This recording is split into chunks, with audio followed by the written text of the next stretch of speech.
Okay. Good afternoon, good evening, good morning, wherever you are, and welcome to Nerd Tube. We are talking episode 5 of Loki, The Journey into Mystery. Now, today I have a couple of people with me to talk about this. First of all, I have Gary in the final bitches. It's coming home, my son. It's coming home. How you doing?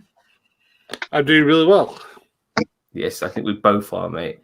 And also we have from America, Cheeto Variant. How you doing? I'm doing good. I literally just finished the episode of Loki right before we started. I mean, you could hear the music of the end credits as soon as when I was getting on here. Lovely, lovely, lovely. Well, your timing is impeccable. Everyone who's watching this right now, please leave us a like, share, subscribe, all of that. We are the greatest YouTube channel you never heard of. So let's get going, shall we, boys? So first of all, Gary, how did you find this episode overall? Because the last episode was, in my opinion, one of the best bits of MCU entertainment I've seen overall in a long time. And I want to know what you thought of episode 5. Did it carry on that amazingness for you? For me personally, yeah. I thought this was. I know you think that last episode was the best one. I think this one was the best one because we got character development and also we got to see different aspects of Loki's personality. You know, personified by these 4 individuals and by the rest of the individuals that show up later. We get to see, we get to see that, Well, we get to see the kid Loki, the Loki who's African American, the Loki who's Richard E. Grant, and the Loki who's a crocodile. But as I said, it was a really, really good episode. I thought, I mean, usually this is how good it was. Usually, I hate with a passion smoke monster enemies. Because they're just later, because like all I have to do is go Galactus from Fan Forster from Rand Silver Surfer, or Parallax from Green Lantern, or how many other shit cloud based enemies. It's always like, oh, we can't be bothered, but it was actually one into that. The reason these things exist is because they're the things that kill people, in the void where they've been sent, and I thought that's very clever. Okay, anything more to say on that?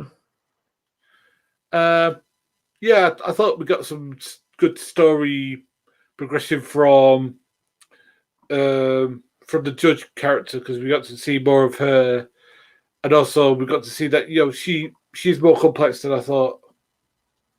Yeah, I think Bossman, in my opinion, she's pretty much the main antagonist of this entire season, of this entire series of Loki. She, for me, has now become the big bad, and I'm thoroughly enjoying her. Like as it progresses, that I think this episode really made me realize, wow, she is the proper villain of this show, and I'm liking her.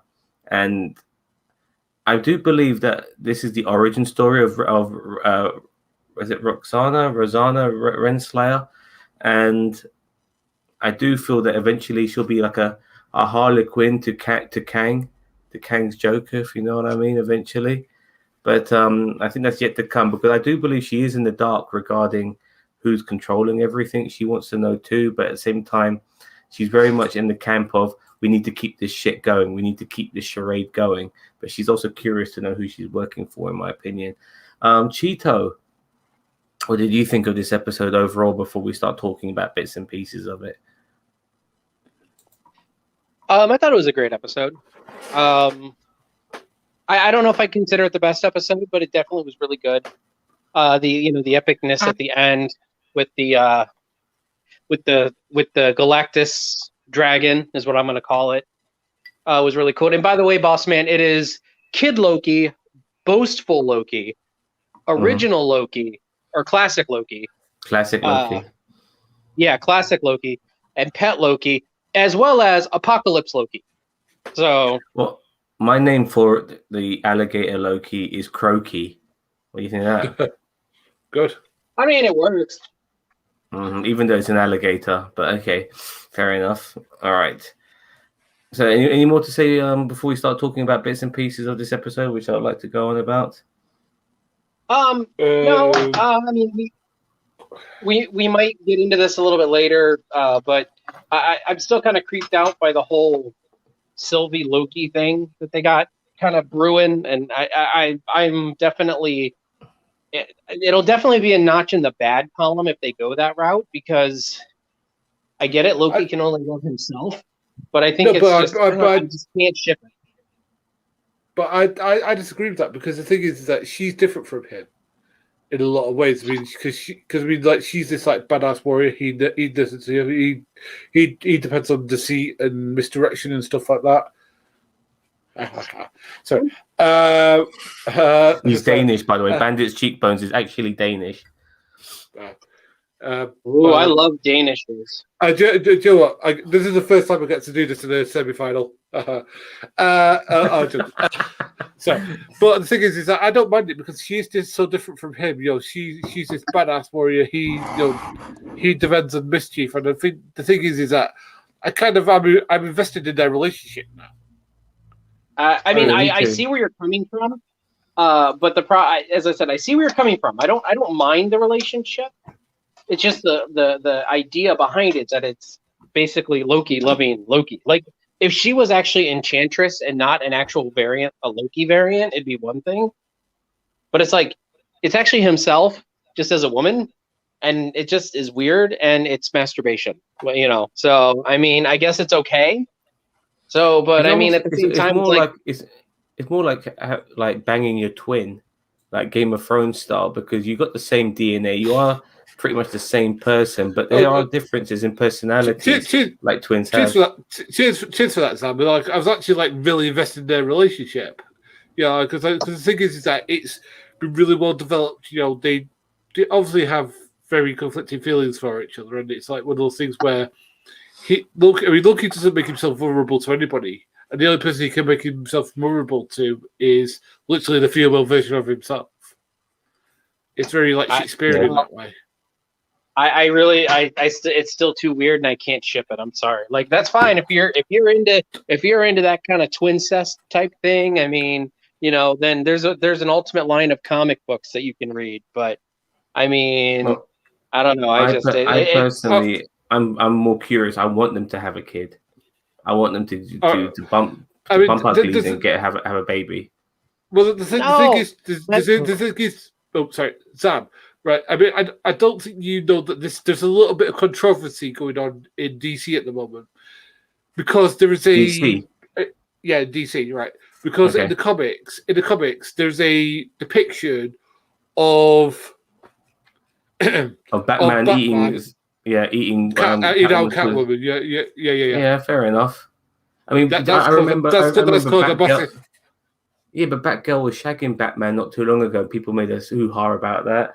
Now he's eating out Catwoman's pussy. I mean, I'm surprised he didn't eat it earlier.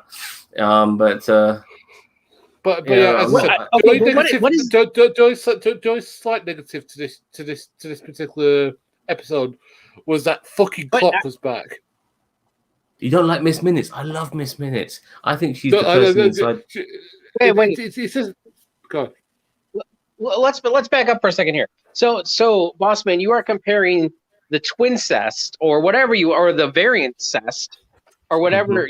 You're comparing that to Batman eating out a woman that is not related to him in any way, shape, or form. It doesn't make any sense. Sylvie is related to him. It's him. Yeah, it is him. Yeah. Anyway, but I don't care about that. After you watch Game of Thrones, with his incest galore and various types, it doesn't bother you anymore. You kind of get immune to it. Key penalty. That's all I've got to say about it. Well, I mean, you guys are British, so I guess you would be used to incest. So, I mean... What are you on about, man? You guys have the Bible Belt, for Christ's sake, man. You know what I mean? Yeah, Deliverance was a film set in America, man. But on a serious note, though, yeah, as I said, Miss Minutes going on about, like, we have a time shaper and all this sort of stuff, and then going on about, like, the feel, who created it. It's just like, So basically, that's all she had to do all the time was ask who created the TSI. Yeah, but the time ship boss man was definitely a red herring. She was only saying that to excuse the pun, to buy some time because she was waiting for those guards to come in. That's why she was stalling by going through the files. Honestly, why does she have to go through the files? She should find it instantly. Goddamn computer program. You know what I mean? So it's just, yeah. I think maybe I just want to jump ahead a little bit because after they defeated Aleif, which was really good to see, by the way, this smoke monster. We get to see the home of where the big bad of the whole show is going to end up being, and the whole variety of possibilities of who it could be. Now, well, I know who I want. I know who it wants to be. It's going to be one or two people who I want. Everyone wants it to be Kang. Everybody wants it to be Kang, and I want it to be Doctor Doom because I'm a Doctor Doom mark. I don't think we're going anywhere near that. In my opinion, I just don't feel there's any setup for that. I think because if you saw when I was watching this again, boss man, you could see the word Kang, but not spelled K-A-A-N-G, but spelled Q-E-N-G. And you saw that a couple, which was interesting. Obviously, we got Renslayer, who's the girlfriend of Kang. But on the serious note, if it's not Kang, then this whole timeline shit doesn't make any sense because the thing is, I reckon the reason that he's had this what's it called the supreme, the holy timeline or what it's called is because this is the only timeline that he gets to take over the entire universe. That's the only way. I think. Go on, Gio. I just was going to say, I mean, my 2 cents about what's going to happen is that I think that it's going to be I think whoever is behind Miss Minutes, like Miss Minutes is going to be whoever's behind Miss Minutes is going to be the one who's running the show. You know what I mean? Miss Minutes, why not? Why isn't Miss Minutes just an entity it's in itself without being controlled by anything? Why can't it just be Miss Minutes? If you know what I mean? No, I think whatever's behind Miss Minutes, I think is going to be what now. I mean, it could be Kang. Kang could be behind Miss Minutes. Who knows? But I mean, I don't think so. I think whoever's behind Miss Minutes is going to be the one who is running this whole thing. Whoever was in that house at the end through the smoke is in there and running the show from in there. So I don't know. As I said, I'm coming fresh into the episode, so I haven't had much time to theory craft. I mean, I'm hoping, I'm hedging some bets on Kang being in this show, but I'm not 100% sure. And even if he is in this show, they can't kill him off because they can't. I don't know what they're going to do with him to make it a worthy finale with a character like him in the last episode. Because what do you like I said, he's set up for Ant-Man 3, which is very unusual. I think it could be another Loki. That would be awesome, in my opinion. But I've actually got I've got a theory, and hear me out. And I know you're going to say, why are you saying that? I think Mobius could turn out to be a variant of a villain. Every possibility, boss man. Because hear me out. Just even though I know it's only Wilson, and he's got this like low-key Texas charm that old Wilson has. Thing is that I think that he's like the variant that doesn't turn bad. He's the one who's like, a good family man, stays over with his wife and all that stuff. That he just comes across as that to me, and I think that his variant is somebody who's like taken over the world. Of course, if Owen Wilson turns out to be, I don't know, I'm trying to think of a villain they haven't done yet, and not Apocalypse. It turns out to be, I don't know, I'm just trying to think. I mean, it's very hard to think of a different one because it's got to be at least related to what we're watching right now. That's why I can't think of Doctor Doom being it, for instance. He could be Kang. Well, a lot of people are hedging their bets on him. I honestly feel like if Kang does show up, it's going to be a post-credit scene like Thanos at the end of Avengers. I don't feel like that. You're right, Sam. They haven't built up Kang. Like if it was Kang, that should have been like a mid-season reveal, like in episode 3. They're not. But somebody's in that house, and it's got in that house behind the clouds, and there's something there. It needs to be revealed. I don't know. I'm really worried about the payoff not paying off, and that's my only concern. But this show will be getting a second season, so I don't know It will or if won't. It will. Loki's getting That's what I a thought. second season. I thought they said it. So, well, he could focus more on the romance aspect between Loki and Sylvie. As I said, I'd be all right with that because he gets to see another side of Loki that he can be charming and sweet and care about somebody else who isn't him and stuff like that. And I know you're going to say, "Oh, it's a female version of him," but again, like, I don't think she is him though, to the same degree as we want to think. She's just. I think she's a very heroic character. Actually, it's funny in the way when I first saw her, I thought to myself, she's just an agent of chaos, which is what Loki is himself. And then as the show's progressed, I've realized this woman's a hero. She really is, and I'm looking forward to seeing what progresses from here. Now, I want to quickly talk about some of the variants we came across in the course of this show. Now, we had obviously both full Loki, young Loki, classic Loki, Crocker Loki. So I loved, even though Alligator Loki wasn't used that much, whatever moments we got with him were fucking brilliant. And I found Alligator Loki to be absolutely adorable. And I loved Alligator Loki. But there was one particular Loki I didn't like that much because I thought his acting sucked. And that was unfortunately young Loki. I thought he was very wooden. I mean, considering we do a lot of fan film reactions, you noticed you pick up on these things. I thought his delivery was extremely wooden. Is he a kid? This kid, he's young Loki. He's a young man for sure. Young, he could be 17, 15, something along those lines. He's younger than that. He's mid-teens at least. Yeah. I'm just saying that, I think they're keeping him around because he might be part of the Young Avengers, which would be interesting to have a Loki, as a young Avenger. But I like the sound of that, maybe one of the good guys you can't trust. That would be pretty cool. But Richard E. Grant was in this as classic. And he was phenomenal in it. Like, he stole the show. Like when he's at the end and he creates that town out of his magic and stuff like that. And Asgard. He created Asgard. And the life just goes on to him, and it's just like, this is my grand purpose. It's just like, it's like, I actually wanted him to stay. I was like, no, don't die. It's literally like, he might not be dead. Lee's Loki, but he said he faked his death but he was in the I remember his storyline. Like, he said that he did exactly what our Loki did in Infinity War, but he faked his death. He never actually died. And he ended up pretending so he created an image of himself for Thanos to kill, and then he basically disguised himself as debris, which is hilarious.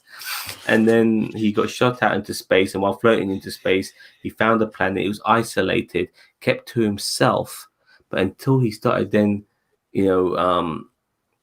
mingling with people again because he got lonely, the TVA got were aware of this because he was supposed to die in Infinity War, and he's still alive. So they throw him into the fucking void, and that's what's happened to him. And I found that very interesting because this particular Loki had time to grow. Go on, Jason. Well, and basically what he said is that he made an image of himself that could pull even the Mad Titan. So I mean, they don't say that earlier in the episode and not have a payoff to that later on. I'm sure we'll see him again, whether it's in the next episode or whether it's like later on down the line whenever they decide to bring him back. Like if it's in Loki season 2, if it's in Thor: Love and Thunder, if it's in some the Multiverse of Madness, maybe. I'm sure that they don't. I'm sure that they're going to pay that line off because I thought that line was odd, but they put a lot of emphasis on it. And then when they got to, it, they were, when they got to that part, I'm like, oh yeah, he's not dead. Like they might make us think he's dead for a while, but he's probably gonna come back. Did the actress who plays the judge? By the way, I'm going to give a special shout out to the actress who plays the judge. She is so good. Renslayer. I played some. yeah, she's really good at playing like because I mean, for a start, she's not American, she's British. Her American accent's pretty decent. So for a lot of it, because I actually just remember I recognize her from this whole British show stuff. is full of Brits, by the way. But the guy you said was African American. He ain't American. He's British. You know, the black Loki, Richard E. Grant's obviously British. Young Loki sounds like a Brit. And now you're mentioning, like, I think the variants. So B-15's British, and now you mention Renslayer is also British. That's amazing. Her American accent's pretty decent, actually. Her American accent's pretty decent. Americans. You know, we do really but good she's accents. really good at it. Like cause the thing is that below behind her eyes, you can see that there's like manic quality to her. Like even though she's like a duck, in that makes sense. Like she's all like calm up here, but like beneath it, you can tell there's something more to her. You know what I mean? Yep. Now we also had boastful Loki. He was boasting about killing Captain America and Iron Man and getting all the Infinity Stones. Now he was called out for lying, but that was apparently his story of what made him a variant. Because he was not supposed to kill Iron Man and Captain America, and he wasn't supposed to get the Infinity Stones. So maybe he was telling the truth, but he ended up being a variant, and now he's also in the Void too. Crocker Loki, he ate the wrong cat. That was hilarious. But the most interesting of the lot was young Loki, who killed Thor, which is fascinating. Which is why he was considered to be a leader amongst the other Lokis. Now, I was expecting some backstabbing at some point because we are talking about a bunch of Lokis, but it wasn't. Apart from boastful Loki, the rest of the crew were quite loyal. But boastful Loki ended up being the backstabber, the snake in the grass. And then we came across another variant of Tom Hiddleston's Loki, who's President Loki. But all the people around him, all his so-called henchmen, they're Lokis too. They were all Lokis, all of them. I found that very interesting. I'm not sure if it paid off as well as it should have, because the other Lokis were silent. They had no voices. It was weird. Like they didn't feel like Lokis, even though they were Lokis. So not necessarily a good payoff, but I'm glad we got rid of President Loki very quickly. I like the fact that his hand got bitten off. That was pretty cool. That's why I like Crocker Loki so much. He is pretty badass. And you just get to see more of Richard E. Grant's power. The guy's like a bloody Infinity Stone. He can do reality stone shit by creating, alternative images of himself. And he's like the Space Stone, but he can create fucking portals as well. Extremely talented sorcerer, so to speak. But I think that all Lokis could do that though. So because he was even Loki says, I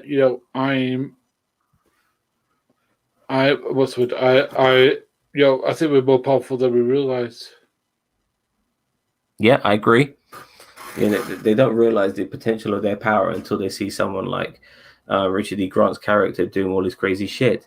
But we also got another character making a return, somebody I'm sure we were all very happy to see, and that was Morbius. Him coming in on that pizza van, which was pretty cool, saving Sylvie. And they had a moment with each other as well to get to know each other. That was pretty cool. And him apologizing and reflecting on himself, but he's already willing to take down the TVA, even though he worked with them for God knows how many centuries or millennia. But he's willing to take them down.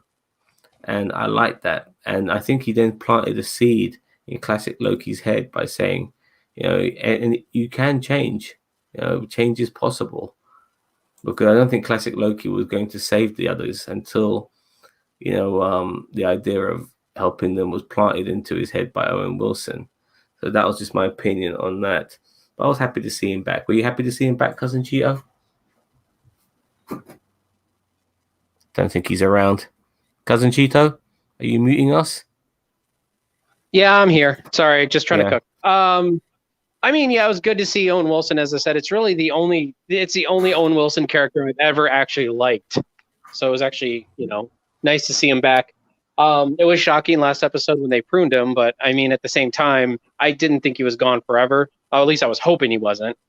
But Yeah, I mean that Loki, and the moments with the moments with him and Sylvie were actually pretty good too. So see, Loki got pruned last week, and then we see him alive. So I was expecting him to come back, but he did slip my mind until he did come back. So I'm glad he came back. Were you guys impressed with the smoke monster, Eliath? And are you aware of him in the comics? I'll start with you, boss man. No, was not aware of him in the comics, and I hate smoke monsters as a dustbin, but this was probably the best version of it I've seen.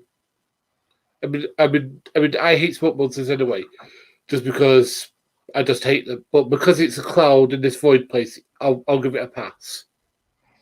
He's like a glorified guard dog, isn't he, Eliath? No. But I'm saying this is that smoke monsters usually look like a fart. This one didn't. I It was understand. fine. As I said, it looked like Galactus a little bit, which was already like giving me cause for panic. But you know, with the fact that I actually was scared of the thing by the end of it, showed that they did a good job of it. Yeah, So I thought I've got to give so them too. kudos. I liked, Kudos. boss man. I liked what they did with this episode when it came to challenging the smoke monster and trying to beat it by enchanting it, because obviously you can't carve it up with a blade. It's fucking smoke. So they used psychic attacks on it, which was really good.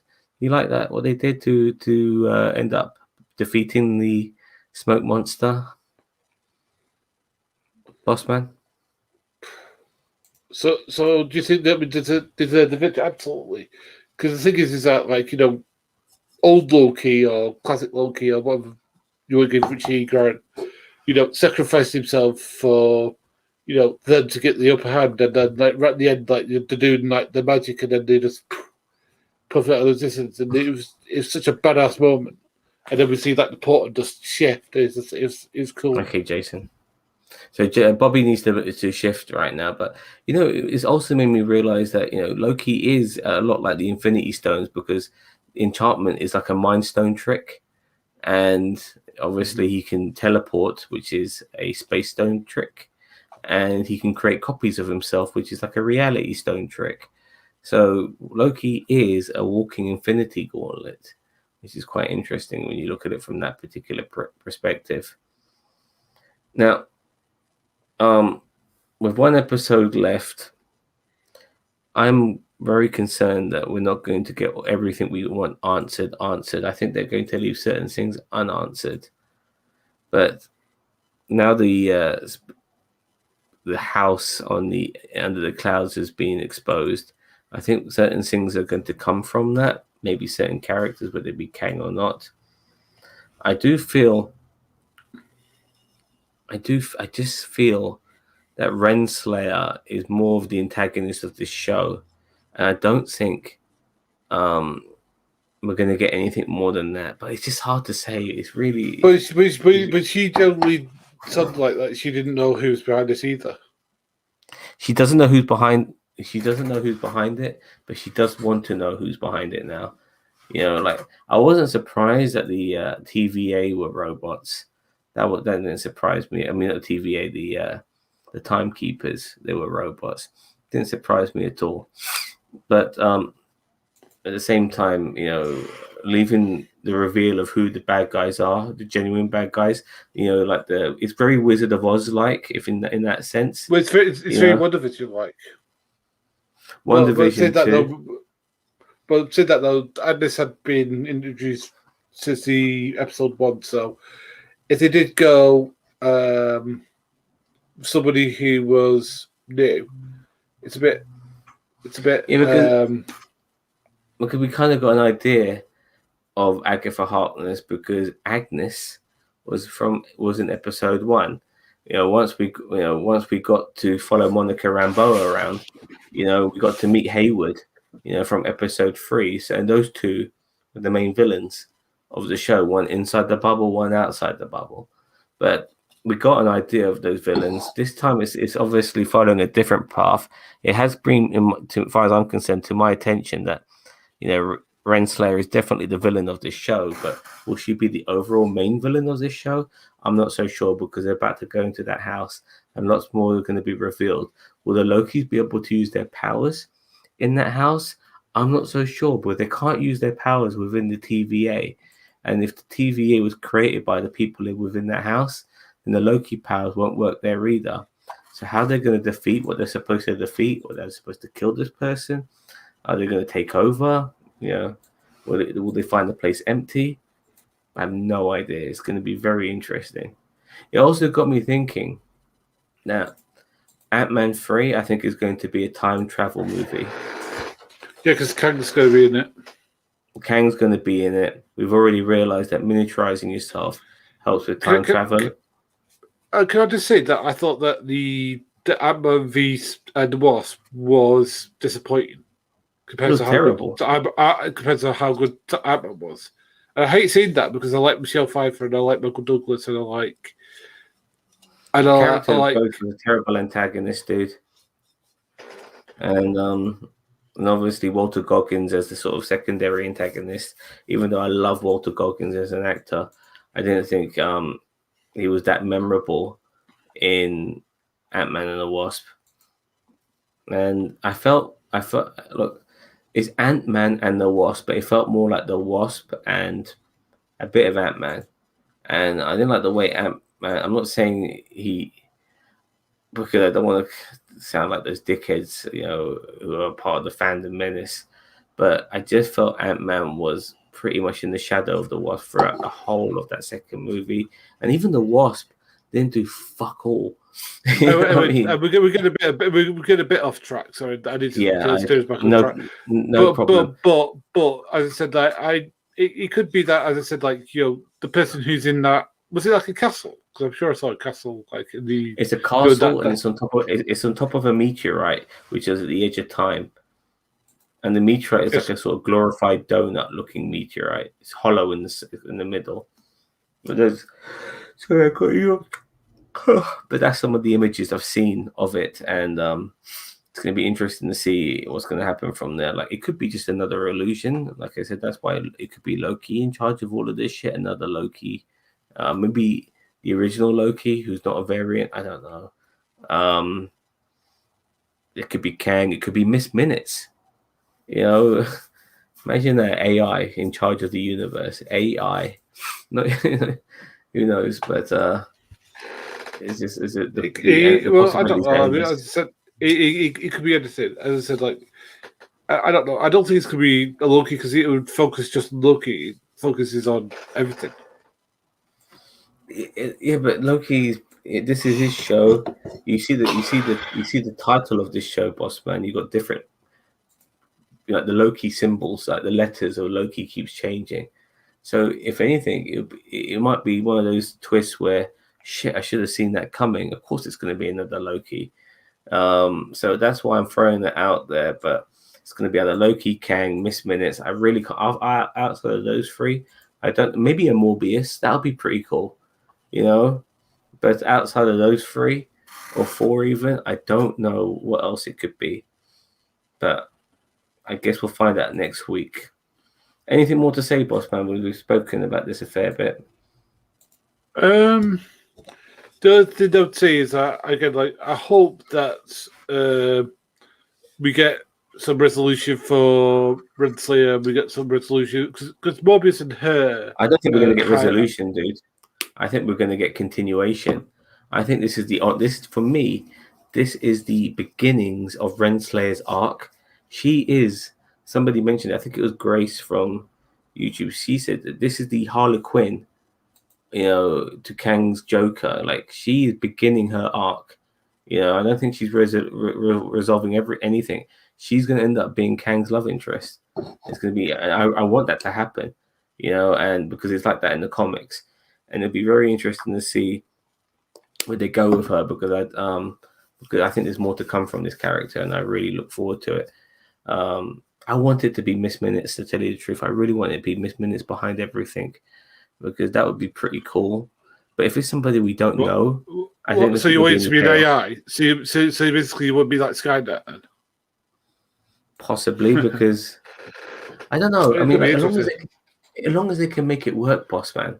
You know what I mean? If they can make it work and they make it plausible and they make it interesting, but if they just bring out some next name and some next person out of nowhere, I think that's going to fall flat on its face. If it ain't Kang, if it ain't a Loki variant, if it ain't a Morbius variant, if it ain't any other variant of people we currently know who are attached to or miss minutes, then where's the shock value in it? You know? So, or maybe it could be another MCU character we don't know, but then are the people within Disney are willing to take that chance on a nobody? You know, like an unfamiliar character. I'm not so sure about that either. Yeah, miss minutes equals. Yeah, maybe, man. Cheeto, I swear to God, when they get Apocalypse right, you're gonna eat my ass, right? Hope he does. Because again, with all the best will in the world to Oscar, I know because Isaacs and Oscar Isaacs, you know, he didn't do that role any justice at all. Well, look, we said this before when we did our tier list, boss man. I always thought that the Apocalypse Saga should have been a couple of movies. You know, He should have. Yeah, like it shouldn't have just been one and done. So I reckon, as I said, my two ones I reckon it's going to be, it's either going to be Doctor Doom or it's going to be Kang. It's more probably going to be Kang because one, Ant-Man and whatever it's called, the new Ant-Man, Ant-Man 3 is going. I think that's coming out pretty soon, so they'll want to lead into that. And if they introduce Kang, you know, as being behind the team, then they've developed the timeline then. You don't think you don't think it's going to be a Loki variant? You can't see that happening. Could be because that whole bloody void area, or whatever, that whole universe that we're in this episode was just wall to wall Lokis. Apparently, there should be other people in that universe too, but everyone seems to be a fucking Loki. And apart from Morbius, everyone was a fucking Loki. We never came across anybody else. There was apparently cannibalistic pirates, but we never saw them. You know, young Loki mentioned that. I wish we had sold. This is what you get with like what was it again? A six episode series. Is that you don't. We saw a 4 variant, by the way. I'm not sure if you realized. You saw Mjolnir in that episode. Yeah, you saw it. Yeah. And then as it went down, you saw Frog 4 in a jar. You know, and I hope Frog 4 gets worthy and bloody calls on Mjolnir and gets the fuck out of there. But Frog 4 is not supposed to be a thing, which is why he's a variant, and that's why he's down there in the first place. But yeah, I'm just applying some lotion to apologize. Okay, so no problem. Anything more to say? Only one thing. We're in the final, bitches. Yes, we are. I'm very, very looking forward to that. Let's have a quick look what else Bobby Blacks has to say. I'll eat my words if Apocalypse debuts in the MCU movie show other than X-Men. Yeah, I agree. And like I said, Cousin Chito, regarding that, you know, a lot of these things need set up. And by the way, Mephisto hasn't been mentioned either. And we did see the devil in that stained glass window. Remember in the first episode when you're talking to that young girl, and then like with the first episode, the Mephisto theories came back into full effect. But yeah, if Apocalypse does show up, it has to work. Whatever, I mean, like if they just throw him in there for the sake of it, I'll be very upset. Well, if it's a 4 variant, yeah, I wouldn't mind that either. It could be an Odin variant. It could be a Frigga. It could be what's the name now? Oh, what's the name now? His sister, their sister. Hela. Yeah, Hela. No, Hela. Yeah, Hela. It could be Hela. It could be Hela variant. There's a possibility, but then we have a variant who's in charge of everything. Are you cool with a variant being in charge? I don't know. And it's very confusing. You know, when it comes to all of this time travel shit, it boggles the goddamn mind. You know, and yeah. So it's weird in a way because the way time travel is explained by Bruce Banner is very different to how time travel is portrayed in this show. It feels that you can make things change and you can create alternative timelines and stuff like that. And it could cause hiccups in the universe. So it's very unusual how they resolve all of this and make sense of all of this. But time travel, in my opinion, is one of the most confusing fucking things to talk about anyway, depending on what rules you decide to go down. And these sort of rules the MCU are going down are the least common rules you see in fiction. Anyway, Bossman, let's leave it as that, shall we? He doesn't like sports. One day, Cousin Chito will make you watch a final of football, and we'll use toothpicks to keep your eyes open, and we'll pump you full of bloody. Well, we should just convince him to watch this final because England are in the final for the first time in like 50 odd years. 55 years, Bossman. I mean, it's coming home. It's coming home. Whatever happens, by the way, Southgate stays in the job. It doesn't matter if we lose. Easy. He has to stay in the job. Anyway, let's not go on too much about that. It's been very nice talking to you, boss man. The next show on the list is currently Bad Batch. I'm not sure if I'll be doing a review of that, but that is next on Disney Plus. I'm not sure if there's anything else on the horizon. And we very briefly spoke about Assassin's Creed. Now I'm going to quickly fill you in on that. There is an Assassin's Creed video on YouTube, so please try and catch that. But Ubisoft are going to bring out a online multiplayer service very similar to Fortnite and Apex Legends and shit like that, boss man. And that's the kind of route they're going to go down. Now, apparently, you can play all the historical periods which have been used in the previous Assassin's Creeds. But I don't know how they're going to operate. And what concerns me the most is microtransactions and loot boxes, because video game companies have turned our children into fucking gambling addicts, boss man. And I really feel that the lack of morality from video game companies now is pissing me off. Dude, yeah? Right. I'm going to say something that I'm going to say. Fuck Ubisoft. They're total assholes. Right? Until you get rid of all the people who had anything to do with that sex scandal, I want nothing to do with their games. I have not played a single Ubisoft game, even ones I like. Do you remember 13?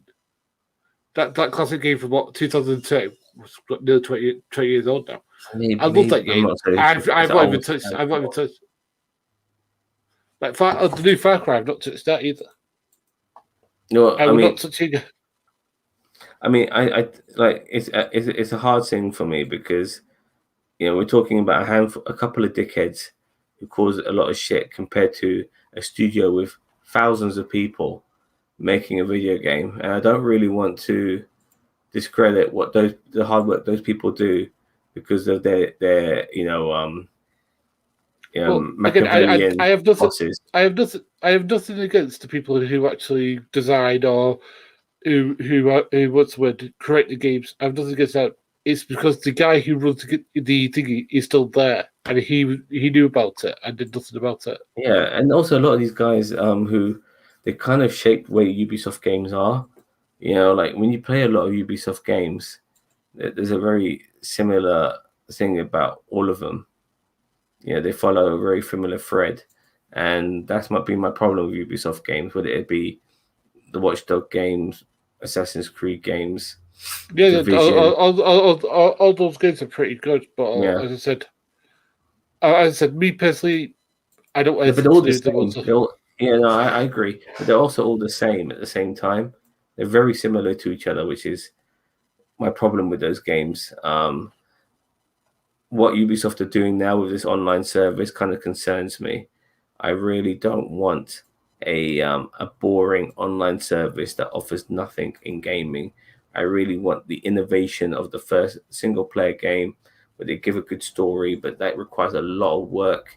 And maybe for us, they're concerned, not enough payoff, which is why they're going down this route where they don't have to put as much work and they hopefully get some more money back for it. It doesn't, it just leaves a sour taste in my mouth, and the direction gaming is going at the moment is not being innovative enough, boss man.